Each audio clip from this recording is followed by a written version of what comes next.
20년 이상 직장인으로 살아오다가 컨텐츠를 만들겠다는 다짐으로 독립했는데도 불구하고 1년 정도 혼란을 겪었습니다. 돌이켜보면 직장인이라는 역할은 제 삶에서 굉장히 강력한 정체성처럼 느껴졌던 것 같아요. 하지만 그건 사회에서 내가 수행하던 역할 중 하나였을 뿐이라는 거를 깨닫게 됐습니다. 나라는 사람 전체를 설명해 주는 것이 아니었던 것이죠. 나는 누구인가라는 질문은 살면서 한 번쯤 스스로에게 해보지 않았을까라는 생각을 해봅니다. 자신을 정의하는 단계를 크게 네 가지 정도로 나눠볼 수 있는데요. 첫 번째는 주민등록상 존재하는 타인과 구별이 되는 최소한의 정보입니다. 이름, 나이, 사는 곳과 같은 데이터들이죠. 두 번째는 사회적 역할입니다. 나는 어떤 회사에 다니는 김 부장이야. 나는 마케터야. 나는 유튜버야. 와 같이 사회 안에서 수행하는 기능을 말하는 것이죠. 세 번째는 기질과 성향입니다.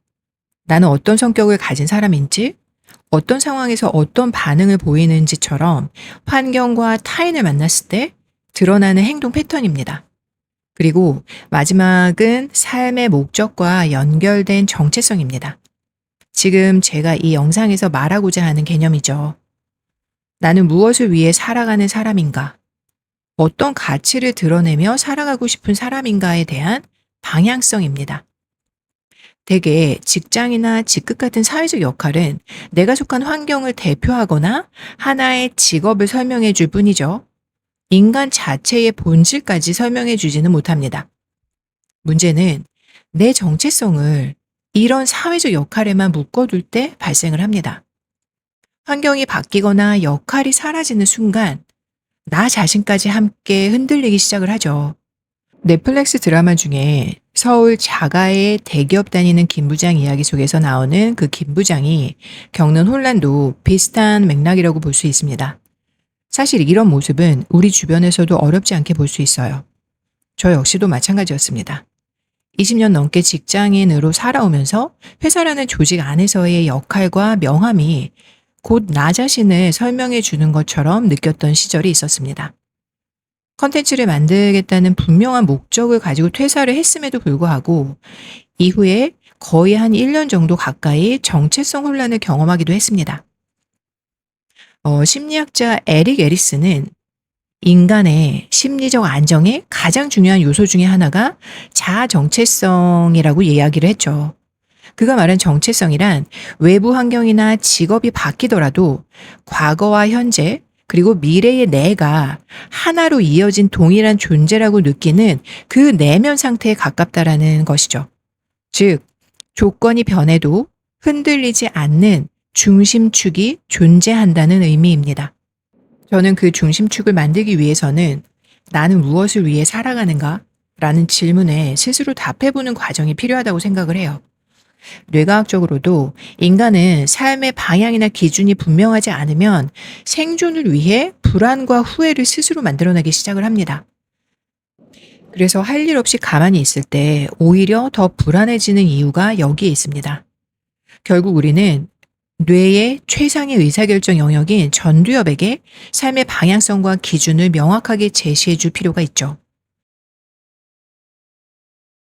내가 살아가는 이유, 즉 삶의 목적이 어느 정도 정리되어야 비로소 진짜 정체성도 선명해질 수 있다고 저는 생각을 해요. 삶의 목적 없이 정체성을 먼저 찾으려고 하면 다시 나는 회사원이야, 나는 유튜버야 와 같이 사회적 역할을 자기 자신과 동일시하는 방향으로 또 다시 흘러가기 쉬운 것 같더라고요. 스마트폰 개발자를 한번 예로 들어볼까요? 스마트폰 개발자라는 말은 사실 하나의 직업이나 역할을 설명하는 표현이죠. 하지만 조금 더 깊게 들여다보면 이 사람은 단순히 스마트폰을 만드는 사람이 아니라 사람들을 더 편리하게 연결하고 필요한 정보를 언제 어디서든 쉽게 찾을 수 있도록 돕는 사람일 수 있습니다.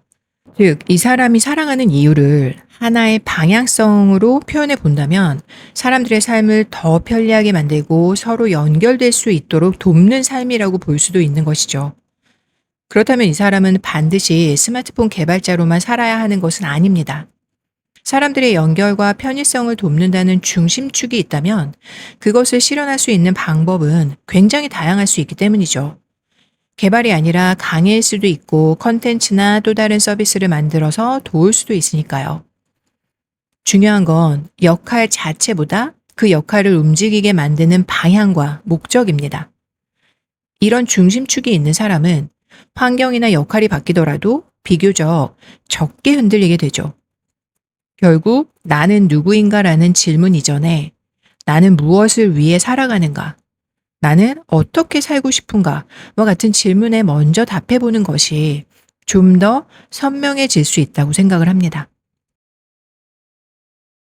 삶의 목표와 목적, 이 둘은 엄연히 다릅니다. 목표는 특정 시점에 이루고 싶은 결과라고 볼 수 있죠. 예를 들어 연봉을 올리거나 원하는 회사에 들어가거나 유튜브 구독자 10만 명을 달성하는 거나 집을 사는 것처럼 말이죠. 반면에 삶의 목적은 내가 어떤 방향으로 살아가고 싶은 사람인가를 보여주는 것입니다. 목표는 달성하면 거기서 끝나는 경우가 많지만 목적은 그 목표들이 왜 달성되었는지 그 이유를 설명할 수 있어야 하고 그 목표들은 하나로 연결이 됩니다. 예를 들어 A라는 사람은 사람들의 장점을 잘 찾아내서 그 사람이 자신의 장점을 잘 활용하여 돕는 삶의 목적을 가졌다고 가정을 해보죠. A는 강연을 할 수도 있고 책을 쓸 수도 있고 컨텐츠를 만들 수도 있습니다. 컨설팅을 할 수도 있고 회사에 입사해서 인사과에서 일을 할 수도 있습니다. 헤드헌터로도 일을 할 수 있죠. 이처럼 삶의 목적이 선명하다면 어떤 방식이든 무엇을 하든 간에 흔들림이 적을 수 있다는 겁니다. 반대로 삶의 목표만 놓으면 그 목표를 달성한 이후에는 공허감이 생길 수 있습니다. 원하는 회사에 입사했을 경우 토익 점수를 최고점을 받았을 때 이런 것들은 목적을 향한 하나의 수단이어야만 하는 것입니다. 즉, 목표를 이루지 못했다고 해서 삶의 목적이 흔들리는 게 아니죠. 이런 목표는 내 삶의 목적에 따라 다른 목표로 대체될 수 있거나 다시 세우면 되는 거니까요. 저 역시 컨텐츠를 만들면서 이런 차이를 많이 느끼게 됐습니다. 예전에는 조회수나 성장 같은 결과 자체에 쉽게 흔들리곤 했는데 시간이 지나면서 내가 왜 이런 컨텐츠를 만들고 싶은지에 대한 질문을 계속 던지게 되면서 알게 된 것이죠. 사람들의 생각을 더 깊게 만들고 자기 삶을 스스로 바라보게 돕고 싶다는 방향성이 조금씩 선명해지기 시작을 하면서 결국 수치만으로 스스로를 판단하는 일도 이전보다 줄었습니다. 물론 당연히 정량적인 수치에 대한 결과도 중요하죠. 다만 적어도 이제는 어떤 방향으로 살아가고 싶은지에 대한 선명도가 높아졌기 때문에 중심을 잃지 않고 목표를 다시 세워 다른 방식으로 나아가는 것이죠. 삶의 목적을 너무 철학적으로 접근을 하면 다소 괴리감을 느낄 수 있다고 생각을 해요. 그래서 저는 먼저 커다란 의미보다 반복적으로 끌리는 방향을 관찰해 보는 것이 중요하다고 봅니다. 예를 들어 A라는 사람은 새로운 아이디어를 탐구하는 과정을 반복하면 할수록 살아있음을 느낄 수 있습니다. 또 B라는 사람은 누군가의 성장을 계속 돕는 과정을 반복했더니 그 자체로 오히려 자신이 성장한다고 느낄 수도 있죠. 이처럼 반복되는 감정과 행동 안에는 생각보다 중요한 힌트들이 있어요. 특히 사람은 억지로 하는 일보다 스스로 의미를 느끼는 일에서 훨씬 더 강한 에너지와 집중력을 보여주기도 하죠. 여기서 혼동하면 안 되는 것이 사회적으로 좋아 보이는 목적을 따라가는 것이 아닙니다. 내가 진심으로 중요하게 느끼는 쪽으로 선택해서 가보는 겁니다. 그런데 만약 내 선택에 확신이 들지 않을 경우 사회적으로 좋아 보이는 목적 또는 나의 멘토가 제안하는 방향을 선택해 볼 수도 있죠. 이런 경우이더라도 하다 보면 나와 잘 맞을 수도 있거나 내 목적과 어느 정도 부합이 될 수도 있으니까 이런 선택을 아예 배제할 필요는 없다고 생각을 해요.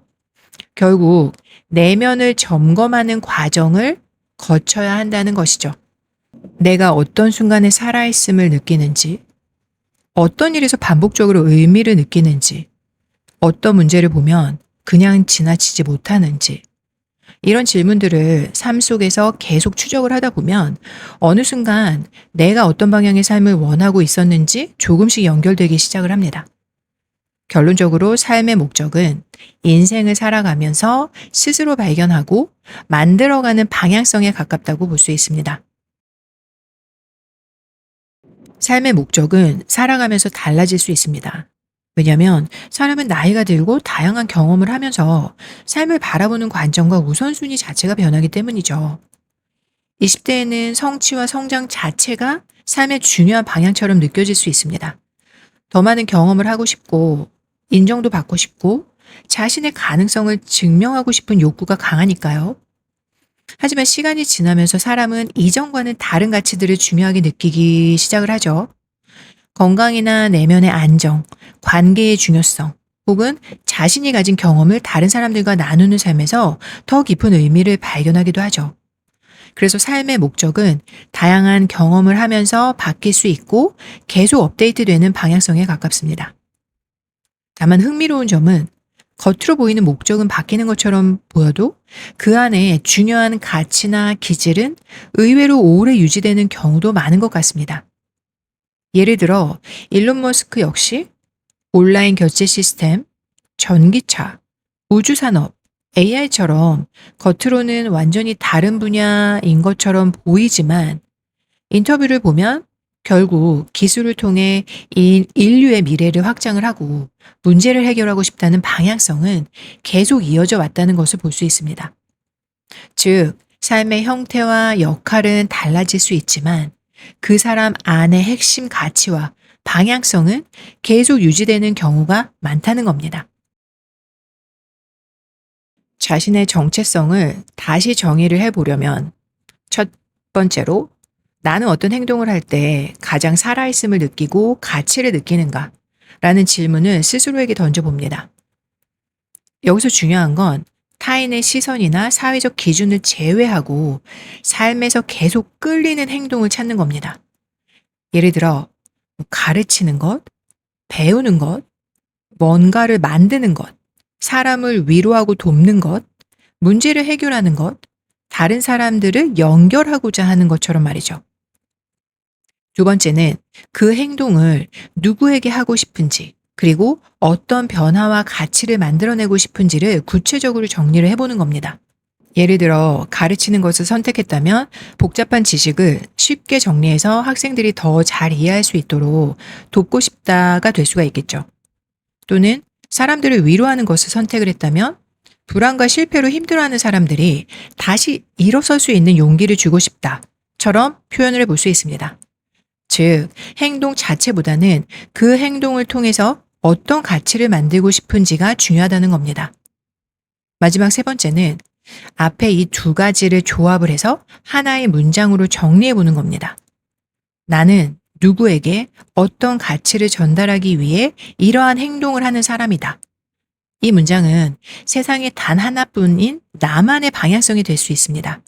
예를 들어 A라는 사람이 회사에서 마케터로 일한다고 가정을 해보죠.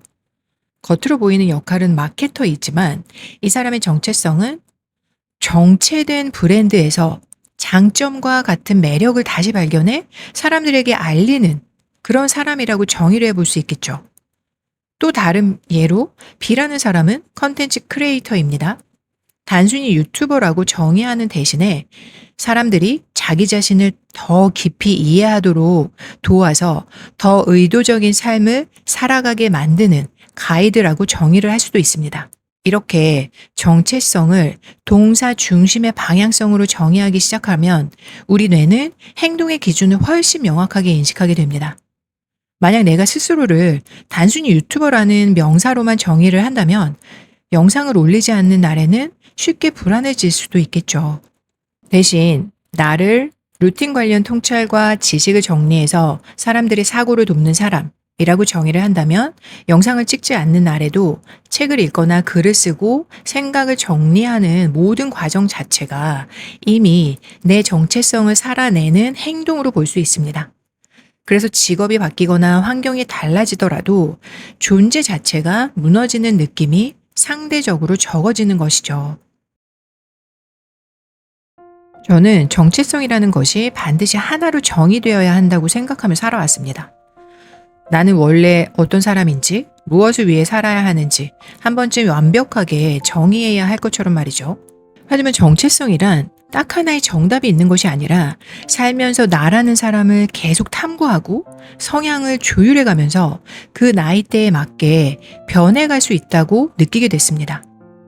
환경도 변하고, 관계도 변하고, 몸조차도 변하고, 중요하게 느끼는 가치 역시 시간이 지나면서 달라지기 때문이죠. 20대의 내가 중요하게 생각했던 것과 지금의 내가 중요하게 생각하는 것이 달라질 수 있습니다. 어떤 경험은 내가 세상을 바라보는 방식 자체를 완전히 바꿔놓기도 합니다. 그래서 중요한 건 지금의 나는 어떤 방향으로 살아가고 싶은 사람인지 계속 질문해 보는 것이라고 생각을 해요. 저 역시 아직도 스스로를 계속 탐구하는 과정 속에 있습니다. 컨텐츠를 만들면서도 사람들과 소통하면서도 삶을 살아가면서 끊임없이 저 자신에게 질문을 던집니다. 나는 왜 이 이야기를 하고 싶은지, 나는 어떤 가치를 더 중요하게 생각을 하는지, 내가 중요하게 생각하는 그 가치가 정말 사람들에게 도움이 되는지, 그리고 그 질문들을 하면서 지금의 저를 다시 정의해가고 있습니다. 그래서 저는 나를 알아간다는 것이 결국 내 정체성을 만들어가는 과정이라고 생각을 합니다. 우리는 모두 미완성된 존재입니다. 아직 계속 변화하고 탐구하는 존재라고 할 수 있죠. 나 자신과 나를 둘러싼 세상을 이해해가면서 스스로를 다시 설계해 나가는 과정, 이 자체가 어쩌면 인생이라는 여정일지도 모르겠습니다. 오늘은 나를 알아가는 법 시리즈 중에서 마지막 에피소드로 정체성에 대해 이야기를 해봤습니다. 그동안 나를 이해하기 위해서 내면을 좀 들여다봤다면 다음 시리즈에서는 이제 나를 어떻게 운영해 볼 수 있을지, 나를 운영하는 법에 대해 이야기를 해보고자 합니다. 그럼 오늘도 건강하게 여러분답게 성장하는 하루가 되시기 바랍니다. 다음 영상에서 꼭 뵙겠습니다.